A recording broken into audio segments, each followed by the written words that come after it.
had to give it a title, I would tell you that I talked last week and this week about how to take control of your life. Because most people don't.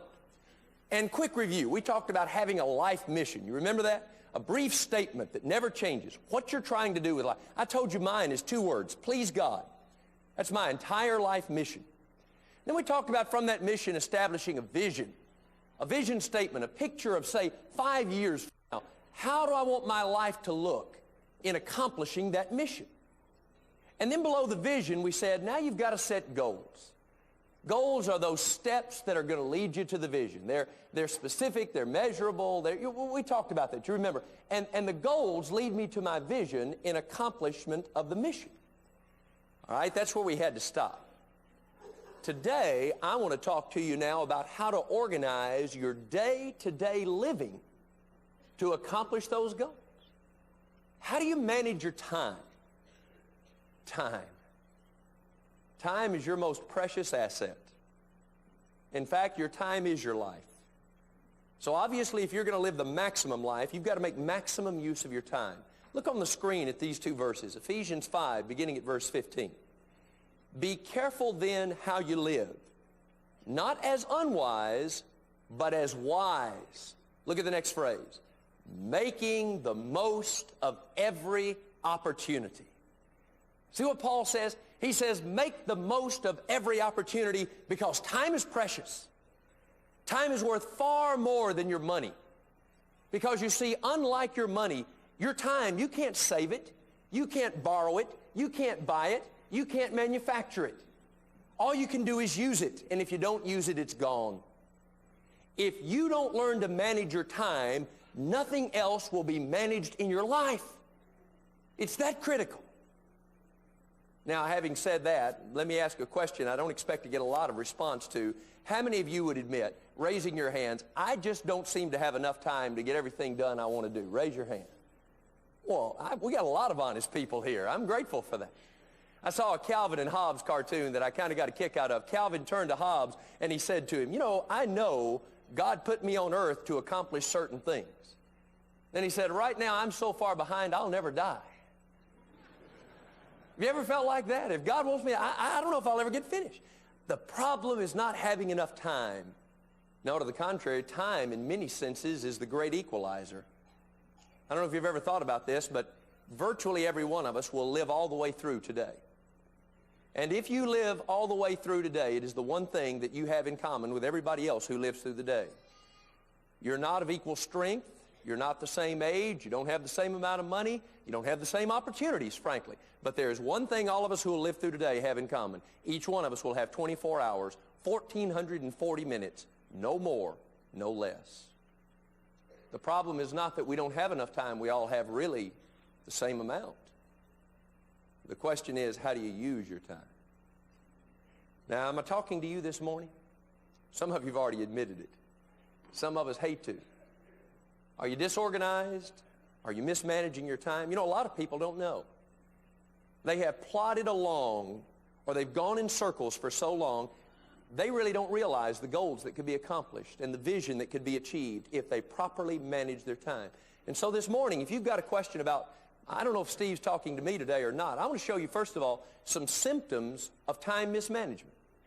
And if 3 or more of these hit with you, you really need to listen the rest of the lesson. Now, some of these may sound silly, by the way, but I want to tell you something. Some of them are just little symptoms of a much larger picture. Here's the first symptoms, messiness.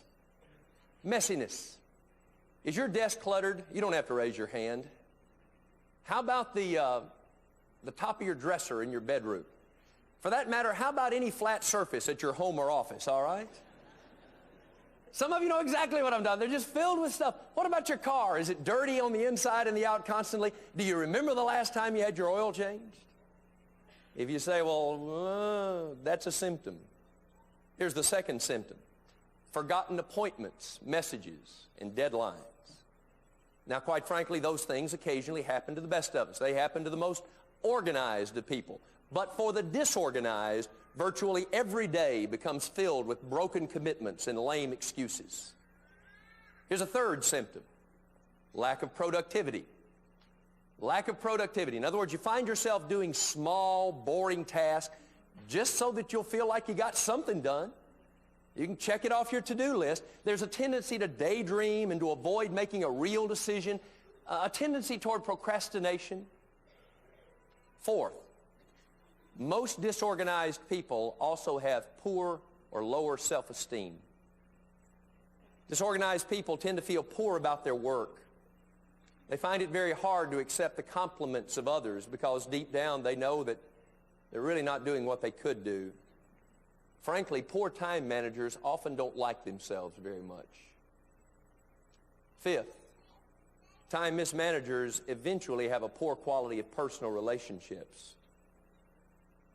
If you're a poor time manager, you may be finding that days will pass without your having significant conversation between you and your spouse, between you and your children. And when you do talk, those conversations may be shallow, devoid of self-revelation. They may be unaffirming. And you may sense yourself becoming increasingly irritable at home. It's a key sign of time mismanagement. And then sixth and finally, and these are not all, but these are basic ones, there's usually a lack of intimacy with God. Disorganized Christians want to feel close to God, but they seldom do. And no one needs, a preacher doesn't need to get up and say, now you need to set aside time for daily Bible reading and personal prayer time and time of meditation and reflection. They know all that. They simply are not doing it. And they excuse themselves by saying, well, there's just not enough time in the day. Deep down, though, they know that it really is more a matter of priorities, organization, and personal will. Well, how about it? Anybody here need to hear the rest of this lesson? Three or more of those symptoms hit home with you. How do you manage your time for the maximum life? Well, I want to share with you now the 7 laws for managing your time. Beside each of them, I've given you a scriptural example. I think every one of them is as spiritual as it can possibly be. And if your will, if your mission is to please God, you need to examine these seriously and apply them. Here's the first one. A, take control of your time. Take control of your time. The central principle of all personal time organization is simple. Time must be budgeted. People who say, well, I'll get to that when I have the time, they've blown it right there. You never have the time, you make the time. Take control of your time. Look at what David said in Psalm 90, verse 12. Teach us to number our days aright, that we may gain a heart of wisdom. Now that may be a little bit poetic for you, but I'll tell you exactly what David's saying. He's saying, if I'm going to have a heart of wisdom, I am going to know where my time goes. I'm going to know how I spend my days. Better yet, I'm not just going to know, I'm going to decide where my time goes. People, one of Satan's most effective strategies for Christians is just to keep us busy doing less important things. I like what one preacher said. He said, if Satan can't make you bad, he'll just make you busy. In other words, he can make your life ineffective by distracting you with worthless activities. A few years ago, Time magazine, the early part of this decade, they came out with an issue, and on the front page, the cover there, here was the headline. It said, "The Rat Race, How America is Running Itself Ragged." And what it said early on in the article, it says, what money was in the 80s, time is going to be in the 90s because we're running out of time. No, we're not running out of time. We're not scheduling our time. We're not numbering our days aright. People, that's the key. Take control of your time. Have you ever noticed, for example, we tend to give priority to scheduled events over non-scheduled events? Let me tell you what I mean about that. If the only thing you've got on a Monday, you look at your calendar or whatever, you've got a 2 o'clock dentist appointment. Have you noticed that you will revolve the rest of your day around what? Around that 2 o'clock dentist appointment. Well, I can go here, but I've got to be at that dentist. In other words, you give priority to scheduled events. Well, listen, rather than always letting other people determine what's important in your life by scheduling your time, you determine what's important. You schedule time for the things that you value and that you want to accomplish in life. That is your responsibility. And listen, stewardship is critical to living the Christian life. You are a steward of your money. You are a steward of your talents. You are a steward of your time. Don't let people take it from you unconsciously. It's your decision. Now, law number 2. Start with God. When you're going to take control of your time, you make sure you're spending time with God. Look at 1 Corinthians 10:31. So whether you eat or drink or whatever you do it all for the glory of God. I want to share with you an amazing principle that I know I've mentioned from the pulpit before, but it is so important it needs repeating over and over again. Here's the principle. Whatever you turn over to God, He blesses and gives you more of that thing. Whatever you turn over to God, He will bless and give you more of that thing. You say, Steve, did you make that up? No. I read it in Scripture. Listen to Luke 6:38. Give, and it will be given unto you, good measure, pressed down, shaken together, running over into your lap. You know what that says? It says what I just told you. Whatever you give to God, He gives more of it back to you. Now, when we hear Luke 6:38, first thing to think about is money. Give your money, and He'll give it back to you. Good measure, pressed down. That's true. It's true for your money. But listen to this. It's true for your talents. You give your talents, He'll give you more talents to work with. It's true for your opportunities. You give your opportunities to God, He'll turn around and give you more opportunities. Remember, Jesus also said, if you're faithful in a little, I'll give you the opportunity to be faithful in much. It's true for your love. Have you found that out yet? You give your love to God, He'll give love to you, coming all kinds of ways. You love other people, more of it will come back to you. And it's also true for your time. It's true for your time. You turn it over to God, and He'll give you more time. In the Good News Version, here's what Proverbs 10:27 says. Listen. Reverence for God adds hours to each day. You say, well, Steve, that is physically impossible. I don't care. It is a spiritual truth. Reverence for God adds hours to each day. If you start each day with devotional time before the Lord, it will amaze you how much extra time you'll have the rest of the day. You say, but Steve, you don't know how busy I am in the morning. I don't have time for devotion. Get up 15 minutes early. Just get up 15 minutes. Don't be like the fella who was so busy swatting mosquitoes, he never drained the swamp. Do you see? If I want more time, I'm going to start by giving some time to the Creator of time and let Him multiply the time at my disposal. Third law of time management. Plan your day around your goals.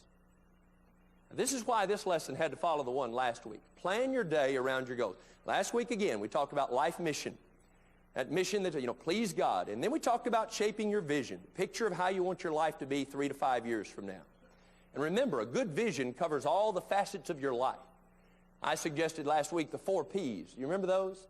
Purpose, passion, people, and praise. Don't leave any of those out, or you'll leave out major parts of life. And then third, you set your goals to help you accomplish your vision. Now, listen.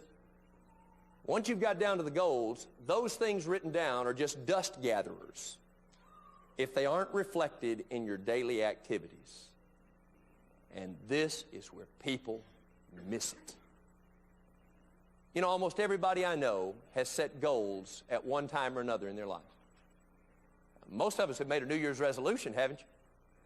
Even if you never had a life mission, even if you never had a life vision. Most of us made a resolution. Well, that's a form of a goal. But you know what we do? We set this goal and say, yeah, that's what I sure would like. And then it goes in our desk, and I don't know. Whatever happened to that? We run around our days never even thinking about it. And that's because most of us are activity-driven. We think of all these things we could and should do. And you know what we do? We make a big to-do list every day. And then we start our day just randomly doing those things on that to-do list, things that we believe are good and necessary things. Question, how many of you make a to-do list virtually every day? Is that all? I'm surprised. Well, it's a good thing to do. Nothing wrong with making a to-do list, but people carry around a to-do list thinking that makes them organized. It doesn't. The problem with a to-do list is that the things on that list vary widely in value. And if you're just going to start doing things on your list, you may leave out the most valuable things.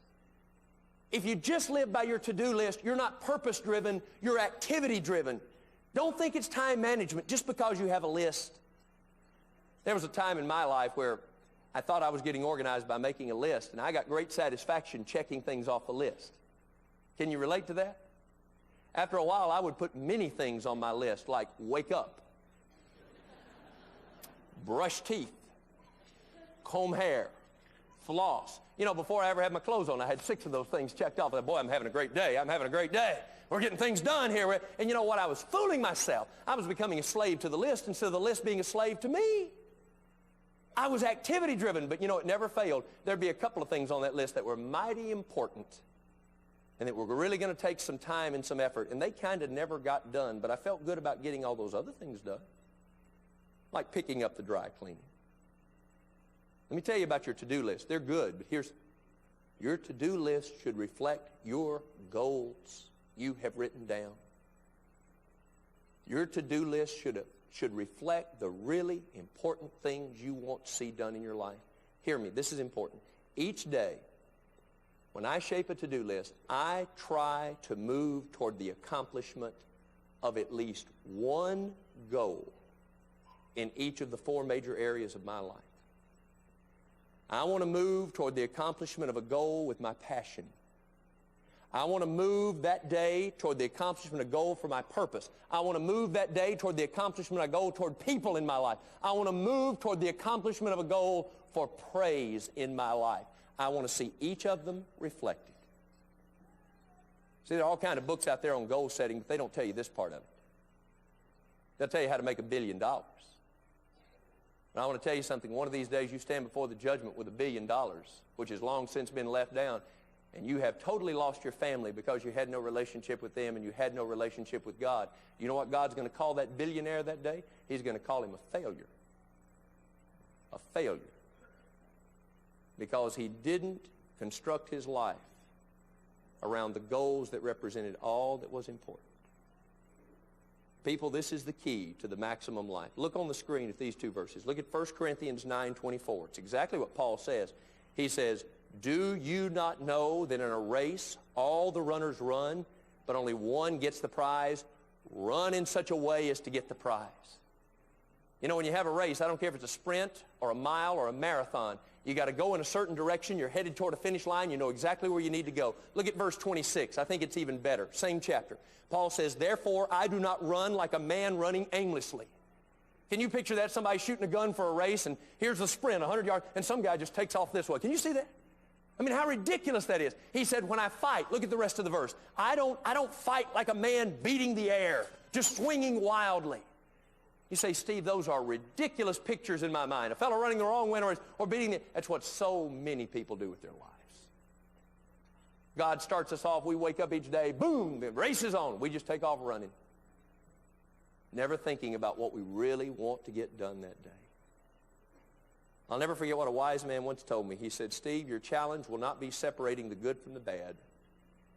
Your challenge will be grabbing the best from all possible good. That's right. Plan your day around your goals. Now look at D. Focus on the important over the urgent. Focus on the important over the urgent. If you have never read Charles Hummel's little book, The Tyranny of the Urgent, get it and read it. It is only a few pages long, and it is one of the few works outside of Scripture that I designate as must-reading for every human being. You know, going back to the to-do list, most people organize their lives around 2 things, the urgent and the unfinished. We wake up in the morning and we think, now what's urgent today? What fire do I need to go stomp out? And they run around putting Band-Aids on different things. I hope that you've learned in life that that which cries the loudest is seldom the most important. Paul said in 1 Corinthians 10:23, he wasn't really talking about time in that passage, but the principle is true. He says, everything is permissible for me, but not everything is beneficial. See the point? He said, you got to prioritize. What's really the best? Everything's permissible, but not everything's beneficial. Share a personal story that occurred in my life several years ago, and I think I can draw a couple of illustrations for the points we've covered up to this point. It was a Saturday. It was late morning, and that afternoon I had scheduled for a long time in advance a family activity. The whole family, we were going to be together. Got a call at home. It was from a lady who was a Christian. And she was in a state of panic. She said, Brother Flatt, I've got to see you. I've got to see you today. Said, I think my husband's leaving, and we got to talk. We've got to talk today. Well, obviously, I wanted to find out, and so we began to talk. I said, well, I'm sorry. I'm shocked about that. And we began to talk, and I wanted to know a little more. Finally, I said, well, is this just happen? Is this out of the clear blue? Did he just walk up to, I said, how long has this been coming on? And I literally had to kind of hold my composure when she said, oh, no, it's been coming on about 5 years. And I said, well, did he just wake up this morning and tell you that he was leaving? He said, no, he told me that last Monday. And I said, well, I'm just curious, why'd you call me today? She said, well, I had a little time this afternoon. I thought maybe it would be a good time for us to get together. Now, I'm not being critical of that lady. That was urgent in her life. And you know, but she was going to shape my whole life. I said, well, you know what? I said, we really need to talk about that. We really need to talk about it. I said, but I'll tell you what, I'm not going to be able to do it today, but Monday, after you get off work, I'll stay late if you'd like to meet me in the office, and we'll get to work on that right then. We know if we talk. She was perfectly great, and we did that. And by the way, he didn't leave. It had a happy ending. All that turned out well. But you know, I think a couple of things. Number one, her problem started 5 years ago. It should have been worked on way back then. It was important all the way through. Often we wait until it's urgent, and often that's too late. And secondly, because it was urgent to her, she wanted to make it urgent to me. And yet I had something very, very important that was involving my entire family. That may sound selfish to you, and I don't mean for it to sound that way, because I was extremely eager to help that woman. But my point is, we all need to give focus on the important over what's simply urgent. If you're constantly looking at the urgent, you'll miss the important. Fifth, spend time on your strengths. And we'll just touch this a minute. We've talked, living the maximum life is largely predicated by doing less of what you're not shaped to do and doing more of what you are shaped to do. Do less of what God isn't expecting you to do and do more of what you are created to do. See, one of the sad realities about unseized time is that it tends to flow in the direction of our weaknesses. We tend to spend more time doing things what we're not very good at. Well, without proper planning, we'll spend more time on doing those things than what we do very well. Now don't misunderstand. We need to budget some time to improve our weaknesses, to develop skills. But that should not be most of our time. Again, Ephesians 2:10, for we are God's workmanship, created in Christ Jesus to do good works, which God prepared in advance for us to do. I want to find my shape and spend as much of my time doing that which I know God wants me to do because He's given me strength to tackle those tasks. Look at the sixth law of time management. Budget time in advance. Budget time in advance. See what David says, or Solomon rather, in Proverbs 21:5. It's on the screen. The plans of the diligent lead to profit, as surely as haste leads to poverty. There's a financial implication in that proverb, but look at it. He said, if you plan ahead, it'll make your whole life profit. If you do everything in haste, you're going to have problems. Listen to this. I have learned the hard way that the principal elements of my time need to be on the calendar 8 weeks in advance of the date. Now hear that. This is important. In February, I'm charting the use of my time for late April. And you know the type of things that need to be budgeted in advance? Number one, my spiritual disciplines. When am I going to pray today? Put that down. Budget it. When am I going to spend time in worship? When am I going to spend time in ministry? See, a lot of you right now, you'd love to be involved in a ministry at this church, and when you get time, you're going to, aren't you? You ever thought about planning 8 weeks in advance and budgeting it now? You know what else I plan 8 weeks in advance? The dates with my spouse. What Friday nights are we going to go out? When are we going to go out today? What are we going to do? I budget time for my children's ball games and recitals. I don't wait till they come up and we have a conflict. Budget those 8 weeks in advance. Budget time for special friendships. Then look at the major projects that you want to tackle at work and at home and at church. And even 8 weeks in advance, budget out time for rest and recreation. As much as possible, those things are placed on the calendar several weeks in advance because, listen, the closer I get to that week, the more I discover that people move in and make demands on available time. You see? And then it's gone. Folks, I know this sounds simple, but this may be the most critical of the 7 laws because budgeting time in advance allows me to take control of my time. It allows me to allocate time with God. It allows me to focus on my goals. It allows me to deal with the important over the urgent if I do it ahead of time. The plans of the diligent lead to profit, but haste will cause poverty. And then 7, and finally, remember, busier is not better. Busier is not better. Example I give you there is from Exodus 18 when Moses' father-in-law Jethro came to see Moses. And Moses was the leader of Israel. And you know what he was doing? Had those 2 to 3 million Israelites, and he was just doing all the judging. Had a line, must have been 5 miles long. And from sun up to sundown, they were coming saying, Moses, here's our situation. And he'd say, well, don't you know he was glazed over by the end of the day? He said, I don't know. He did this. And Jethro came and shook his head and said, son, I got to tell you, you're killing yourself and you're wasting their time too. And he taught him how to break it down into different divisions. Question, you may be busy. You may be busy doing good things, but are you effective? Are you spending your time as God would have you spend it? Or are you like the hamster on his little wheel? People, I have just enough time in this old world to do God's will. You have just enough time to do God's will. If you try to do more, then there won't be enough time. Stop living by a to-do list and start living by goals based upon your life mission. And then schedule out those activities each day to lead you to those goals. That's not just some kind of business mumbo-jumbo. That is exactly what our Lord did. You know, he didn't let everybody else tell him what to do. He knew exactly what he wanted to accomplish. He began, if I read the scriptures correctly, 40 days we know about in his life. At least a dozen of them we're told that he began each day with prayer. He got up early in the morning, went to a far place. I suggest that's telling us he did that every day. He started with God. And then he planned everything around his life mission and the goals to get him there. Amen.